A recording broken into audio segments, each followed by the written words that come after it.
The Newsday continues here on One News Now. I'm Denise Tan. Visitors have started arriving at the Manila North Cemetery for Undas.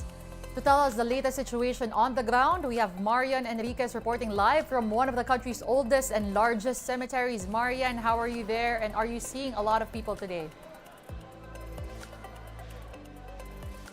No, Denise, actually, we're seeing very few people coming here at the Manila North Cemetery, and even Director Rizal was actually surprised at the low turnout of visitors. They were actually expecting around 200,000 people today, but as of 4 p.m., the crowd estimate is only at 55,000. Initially, Director Rizal also expected around 1.2 million guests to arrive tomorrow during the All Saints Day, November 1st.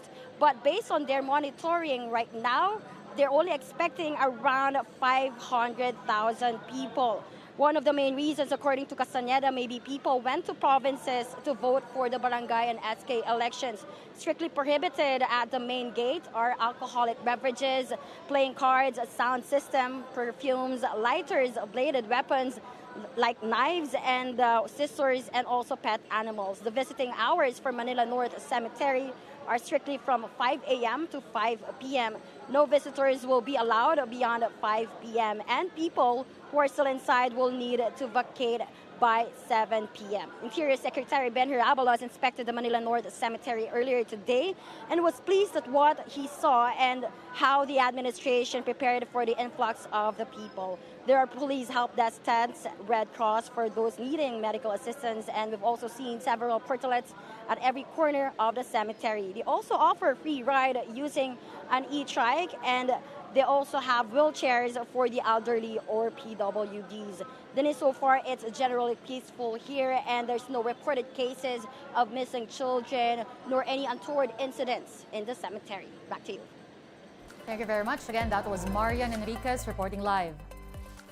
Meantime, here are the prices of flowers in Dangwa in Manila, the go-to place during Undas. Centerpiece flowers are now selling at 100 pesos while a basket costs 500 pesos.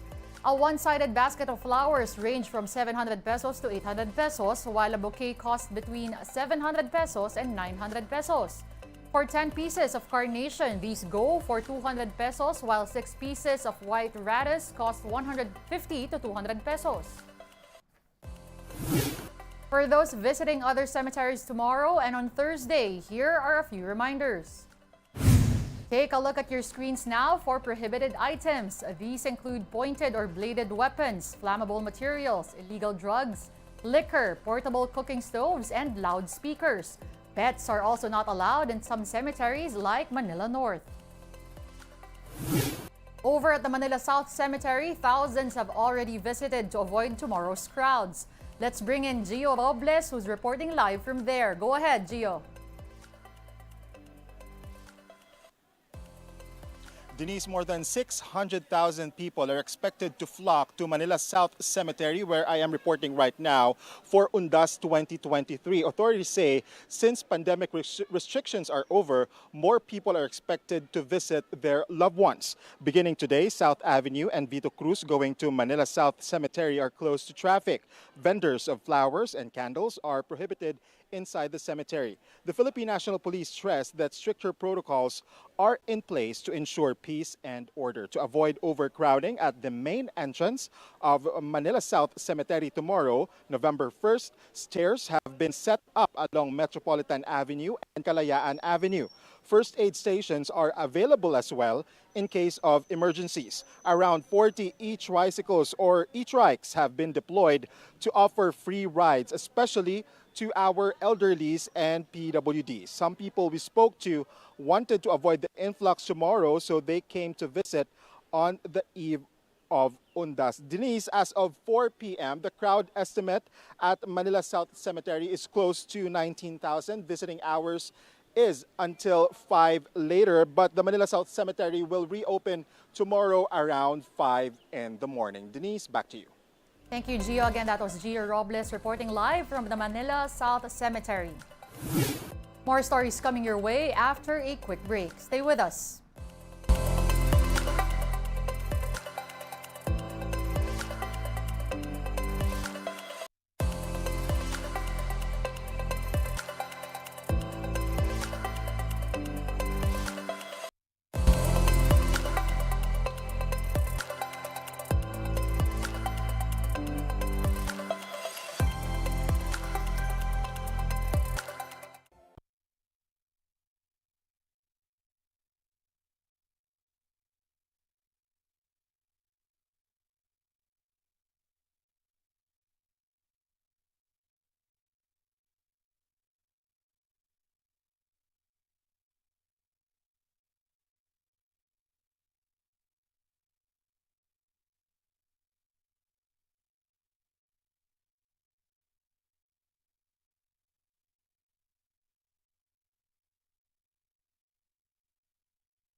You're still watching One News Now. I'm Denise Tan. COMELEC said there are at least 52 more candidates facing disqualification cases over alleged vote buying. It's not clear how many of them won the recently concluded barangay and Sangguniang Kabataan elections. COMELEC Chair George Garcia disclosed vote buying was particularly rampant in Quezon City and Caloocan. BSK winners with pending disqualification cases will not be proclaimed.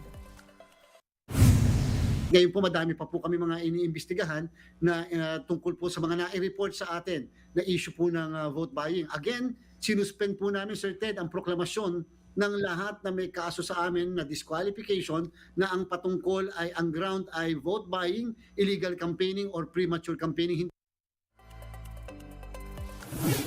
Here's a rare but legal way to resolve a tie in election results. In Barangay 7 of Kasiguran in Aurora, Sangguniang Kabataan bets Alex Agabao and Noriel Torre both got 52 votes. The best of 3 coin toss decided the winner last night. Let's watch this. Balde, debal.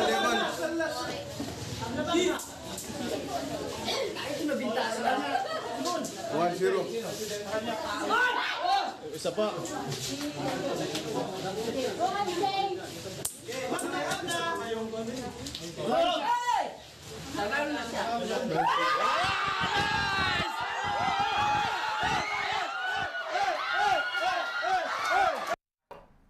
Agabao won that flip and was declared SK chairman.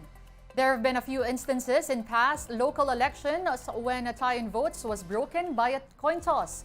One of the most memorable was that of the daughter of Jesus is Lord, founder and Congressman Eddie Villanueva, who won as mayor of Bocaue, Bulacan in 2016 via a coin flip.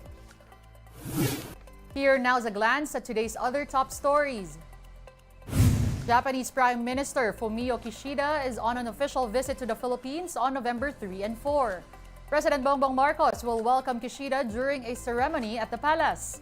The two leaders will discuss areas of mutual concern such as political, security, economic, and development cooperation as well as people-to-people ties. Marcos Jr. visited Japan back in February. China's military again claimed that a Philippine ship illegally entered the waters near Scarborough Shoal. Beijing also urged Manila to immediately stop its provocations. Both countries have been trading accusations over a recent collision between Chinese Coast Guard and Filipino vessels. Meantime, the Philippine Coast Guard countered several claims regarding the West Philippine Sea dispute. PCG spokesperson for WPS Commodore J. Tariela stressed that speaking up against China's aggression will not lead to war. He added, calling out the superpower's behavior is a step towards safeguarding the country from political manipulation. Tariela likewise belied claims that the United States has a hand in the PCG's transparency efforts on the issue. In showbiz, several celebrities went all out in dressing up this spooky season of Halloween. Isabel Daza channeled her inner wicked villain and slayed Angelina Jolie's Maleficent look. Young star Andrea Brillantes and her ABCD squad dressed as the cast of hit movie Mean Girls. In another costume, Blythe also transformed to Amalia, who is half Encanto and half Manananggal. Meantime, on-screen partners Donnie Pangilinan and Bel Mariano also suited up as Captain Barbell and Darna. Maine Mendoza brought laughter online after she dressed up as a roller coaster. One News Now will be back at 6 p.m. with the day's latest stories. See you then. I'm Denise Tan. We are One News.